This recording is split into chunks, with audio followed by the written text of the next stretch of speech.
नमस्ते दोस्तों, सब साथी में आपका स्वागत है। मैं एक आपके लिए अच्छा टॉपिक लेके आया हूँ, जीएसटी। जो मैं आप जीएसटी के बारे में आपको काफ़ी कुछ बता दूंगा, जो आपका बहुत सी चीज़ें क्लियर हो जाएंगी। जैसे कि आइए अपन यहाँ पर देखते हैं जीएसटी के function. GST is an indirect tax. GST एक इनडायरेक्ट टैक्स है जो अपने प्रोडक्ट की प्राइस को अफेक्ट करते हैं। जैसे कि जो डायरेक्ट टैक्स रहते हैं वो अपने प्रोडक्ट की प्राइस को अफेक्ट नहीं करते हैं, जैसे कि इनकम टैक्स हो गया, कैपिटल टैक्स हो गया, तो अपने वो प्रोडक्ट को अफेक्ट नहीं करते हैं। लेकिन जीएसटी है ऐसा जो ट्रांसफरेबल है, जो अपने प्रोडक्ट को अफेक्ट करता है। ऐसे ही इसका सबसे पहला फंक्शन है जीएसटी इनडायरेक्ट टैक्स। सेकेंड है GST remove multiple tax cascading effects. मतलब जीएसटी जब आया था उसके पहले बहुत सारे टैक्स थे, जो अलग अलग टैक्स लगते थे, वो सब हटके एक मेन टैक्स आया जीएसटी। जीएसटी का तीसरा है कि आर्टिकल 246A के तहत इसको कॉन्स्टिट्यूशन में ऐड किया गया। चौथा बोलता है कि GST equally distribute between the central and state. मतलब जीएसटी जब आता है जिस भी स्टेट में होगा तो वो सेंट्रल में और स्टेट में दोनों में इक्वली डिस्ट्रीब्यूट होगा। जीएसटी का कंसेप्ट किसके द्वारा लाया गया था? विजय तेलकर कमेटी। और यहाँ पे 2014 में 122 कॉन्स्टिट्यूशन अमेंडमेंट बिल प्रेजेंटेड। मतलब अपना सबसे मतलब जो इसके पहले अपन ने एक और बिल प्रेजेंट किया था 101वां अमेंडमेंट, जो पास होकर 2016 में आया था। और 2014 में अपन ने एक नया बिल प्रेजेंट किया था 122वां कॉन्स्टिट्यूशन अमेंडमेंट बिल, जिसको बोलते हैं अपन।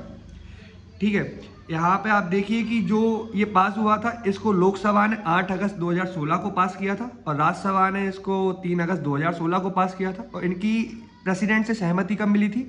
12 अप्रैल 2017। इसके बाद जब ये पूरी प्रोसेस कंप्लीट हो गई थी, इसके बाद जीएसटी को एप्लीकेबल जब ये लागू हुआ था, ये डेट थी 1 जुलाई 2017, जिसको अपन जीएसटी डे भी मनाते हैं। और पहला स्टेट कौन था जिसने जीएसटी को पास किया था? वो था Assam.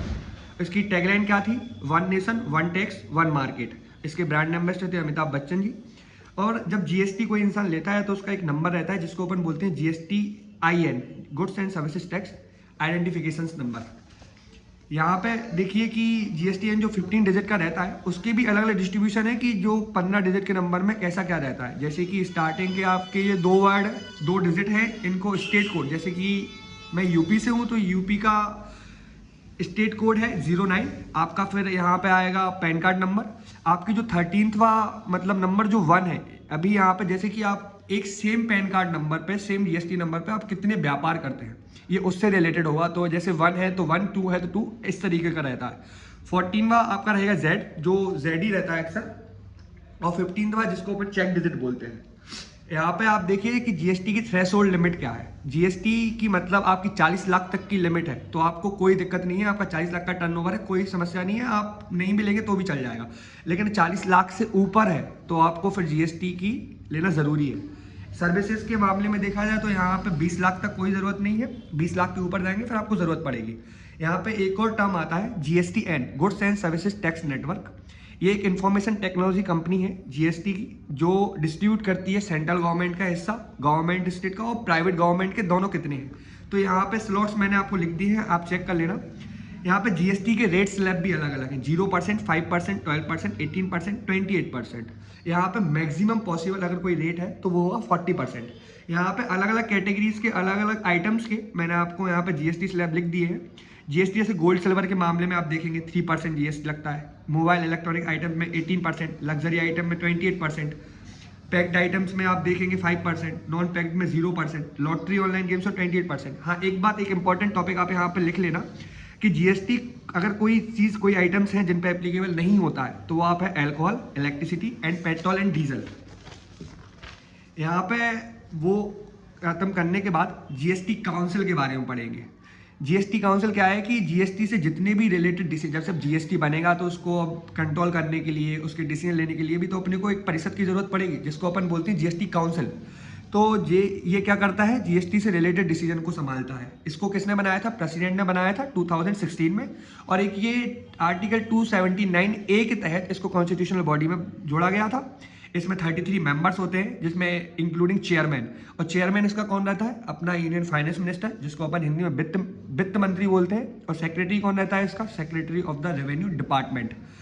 Vote of central government, इसमें सेंट्रल गवर्नमेंट की वोटिंग कितनी रहती है? वोटिंग राइट इसमें 1/3, स्टेट गवर्नमेंट का 2/3, और इसमें पूर्व बहुमत अगर दिया 3/4 में रहता तो फिर वो काउंसिल बन जाती है।